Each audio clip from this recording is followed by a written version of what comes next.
1.8। क्या कहता है कि हमारे पास दो चार्ज हैं, एक है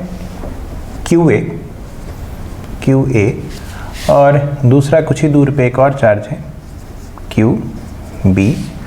QA की वैल्यू दी हुई है 3 माइक्रो कूलाम, यानी कि 3 × 10⁻⁻6 कूलाम, और QB की वैल्यू दिया हुआ है -3 माइक्रो कूलाम, यानी कि -3 × 10⁻⁻6 कूलाम, और दोनों चार्ज के बीच का सेपरेशन दिया हुआ है 20 सेंटीमीटर, राइट, 20 सेंटीमीटर।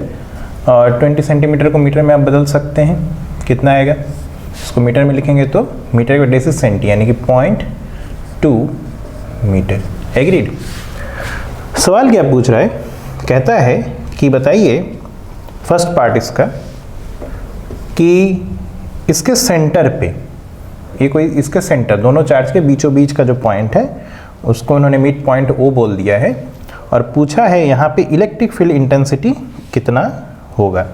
ठीक है, देखो बड़ा सिंपल सा फंडा है, आपको पता है पॉजिटिव चार्ज की वजह से जो इलेक्ट्रिक फील्ड इंटेंसिटी होता है वो चार्ज से अवे के तरफ होता है, और नेगेटिव चार्ज की वजह से जो इलेक्ट्रिक फील्ड इंटेंसिटी होता है वो चार्ज के तरफ होता है। एग्रीड।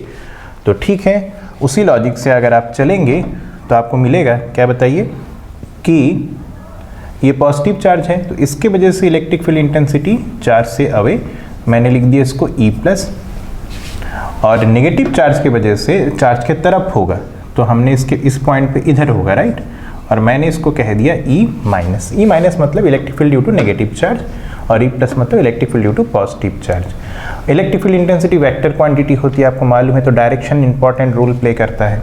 आप देख सकते हैं दोनों ही कंपोनेंट जो आया है हमारे पास, दोनों अलग अलग चार्ज की वजह से वो सेम डायरेक्शन में है, राइट, तो दोनों सीधे सीधे जुड़ जाएंगे।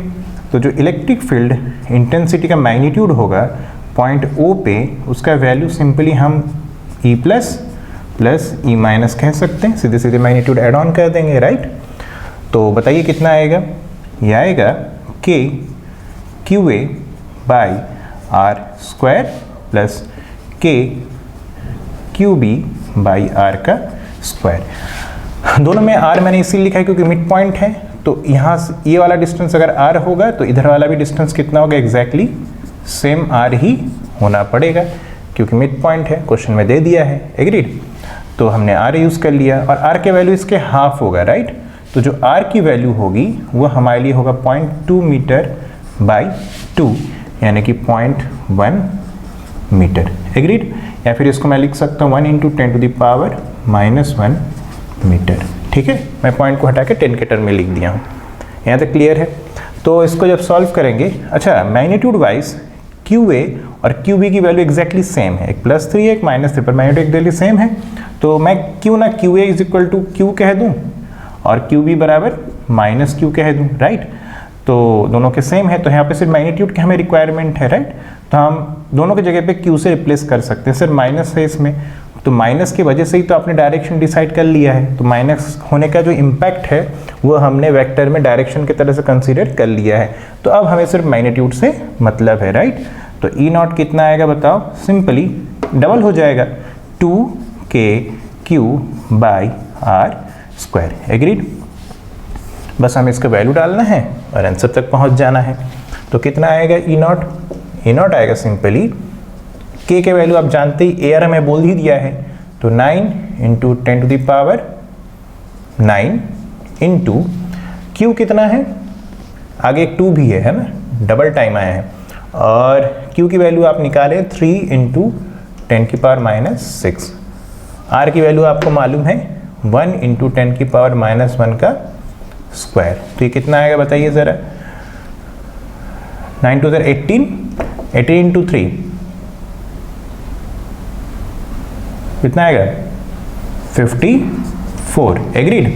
और 10 की पावर बैलेंस करिए, 9 यहाँ से -6 और यहाँ से -2 ऊपर आके +2, तो कितना हो गया 9 + 2 11, 11 - 6 तो 5, यानी कि 54 ×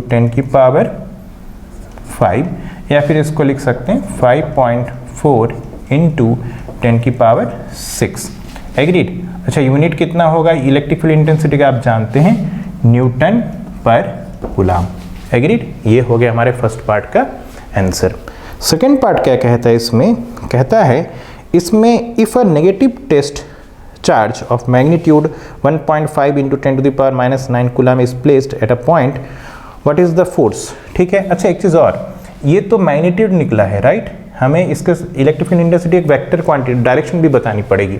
तो डायरेक्शन किधर आ रहा है बताओ, डायरेक्शन आ रहा है बी के तरफ, राइट। ये ए पॉइंट था, इसमें चार्ज ए था, और ये बी पॉइंट था, चार्ज बी था। तो डायरेक्शन किधर से किधर है हमारे लिए, ए से बी के तरफ, है ना। तो आप इसके बगल इसमें ये तो मैग्नीट्यूड हो गया, और डायरेक्शन अलग से लिख दीजिएगा। डायरेक्शन किधर से किधर है, from Q A to Q B.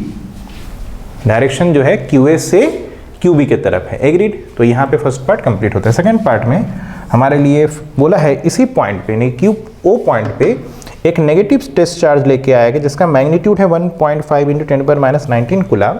पूछा है इस पे फोर्स कितना लगेगा। तो ध्यान रखिएगा, फोर्स का फॉर्मूला कितना होता है आप जानते हैं, Q इंटू ई लिखेंगे हम, क्योंकि E का डेफिनेशन आप जानते हैं F/Q होता है, तो वहाँ से हम F = Q इंटू ई लिख सकते हैं। तो अगर सिर्फ मैग्नीट्यूड की बात करें तो आप सिंपली क्या लिखेंगे बताइए, F = Q इंटू ई। तो मैग्नीट्यूड इस केस में कितना हो जाएगा, Q की वैल्यू कितना है, मैग्नीट्यूड 1.5 इंटू 10⁻⁹ कूलम है, और E इस केस में E की जगह पे हम E0 यूज़ करेंगे, जो EO है कितना है 5.4 इंटू 10⁻⁶ न्यूटन पर कूलम, और ये तो कूलम हो गया, राइट। तो कितना आ गया फोर्स बताइए, फोर्स आ गया है, दोनों को मल्टीप्लाई करिए 1.5 इंटू 5.4, तो ये हमको दे रहा है जवाब में 8.1 इंटू 10⁻³ न्यूटन। एग्रीड। तो ये हो गया है force experience by the charge particle. अब एक चीज़ और बताना रह गया, फोर्स भी वेक्टर होता है तो डायरेक्शन बताना होगा। ध्यान रखिएगा, नेगेटिव चार्ज पे फोर्स किधर लगता है, इलेक्ट्रिक फील्ड के डायरेक्शन के ऑपोजिट में लगता है, राइट। क्लियर। तो E का डायरेक्शन किधर से किधर था बताओ, A से लेके B के तरफ। तो जो नेगेटिव चार्ज रखने की वजह से उस पर जो फोर्स लगेगा वो किधर से किधर लगेगा, B से लेके A के तरफ, है ना। तो इसका डायरेक्शन अलग से लिख लीजिएगा, क्या आएगा डायरेक्शन, फ्रॉम किस तरफ, B से A की तरफ, है ना, from B to A। B side से A साइड की तरफ फोर्स का डायरेक्शन होगा। क्लियर।